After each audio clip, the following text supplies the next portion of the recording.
Welcome to Reminiscing with History Makers. We're here today with Mary Messamore, and thanks for joining us. Thank you for having me. So for starters, when did you join APCO? I joined in 1979, a long time ago. Could you describe your agency and your position? Well, at the time I joined, I was a telecommunicator, a communications officer, and when I retired 31 years later, I was Director of Communications in Hutchinson, Reno County, Kansas. So, a long time. Yeah. And could you give a brief list of your responsibilities during that length of service? Well, of course, starting out as a communications officer, I was just mainly operating the radio and the 911 system and, taking calls and telling cops where to go. My favorite thing. Ended up being a communications supervisor and then on to director of communications. And of course, then I was supervising telecommunicators taking calls. So the last big thing that I did with my agency was to put an 800 system into Hutchinson, Reno County. And I said, okay, enough. I'm ready to go. So retired in 2011. So. Great. Would you describe what course drew you to APCO and if there was a particular person that was influential in that? There wasn't a specific course that drew me to APCO. The Kansas chapter, which I belong to, is definitely about training, always has been about training. And probably the first person that really I interacted with in APCO National was when I got onto the Executive Council. But the Kansas chapter, the person would be Donita Elligood, who was from the town next door that I worked with and probably taught me more about communications than anybody else did. Can you describe your APCO activities at the state chapter and national level during your tenure? Well, during my time with Kansas, I went through the Board of Officers, starting out as second vice, then first vice, and on up. And then after I had finished my term there and was done with all of that, they asked me to run for executive council, and I did. And I served as executive council person for probably 10, 15 years, somewhere in there. So a long time on the board. Would you say you had a favorite activity during that? Well, meeting friends. I think that's the biggest thing to me is the membership of APCO and getting to know so many people who sat on the board.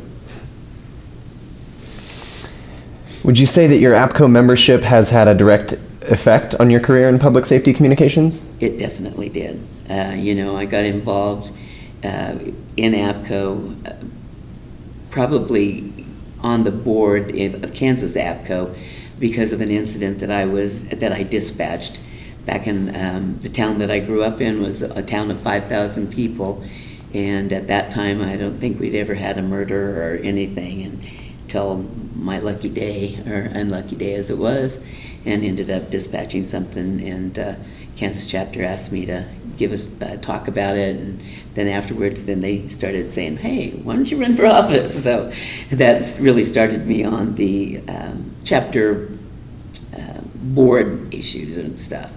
So what would you say you like most about APCO? The membership.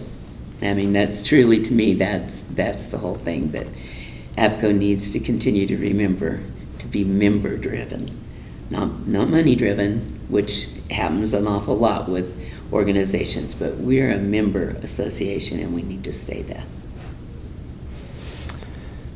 What do you think APCO does better than anyone else?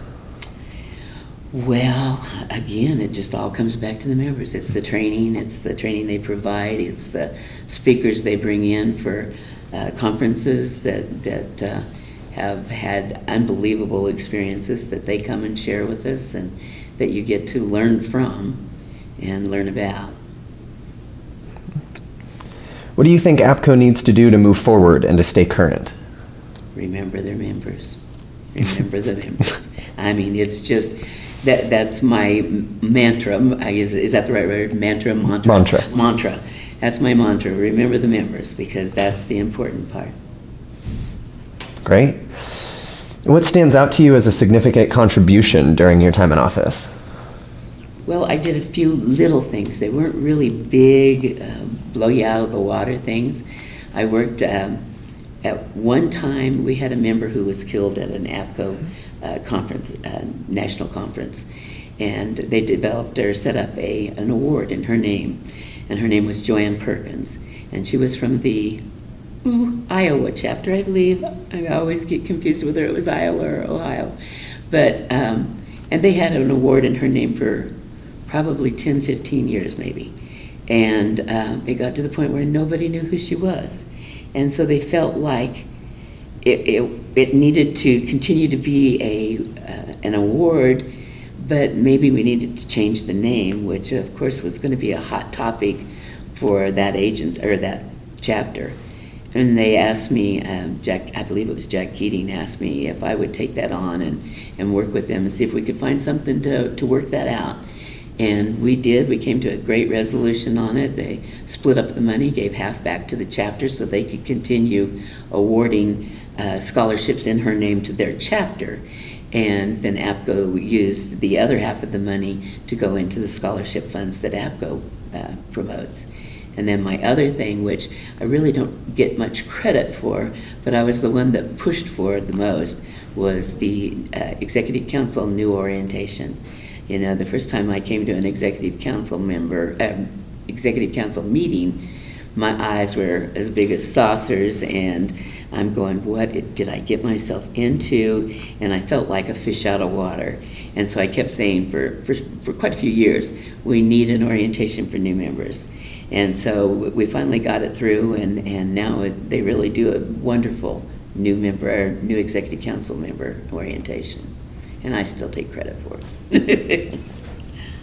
Great. Well, thank you for all your involvement, and thanks for being on Reminiscing with History Makers. Thank you.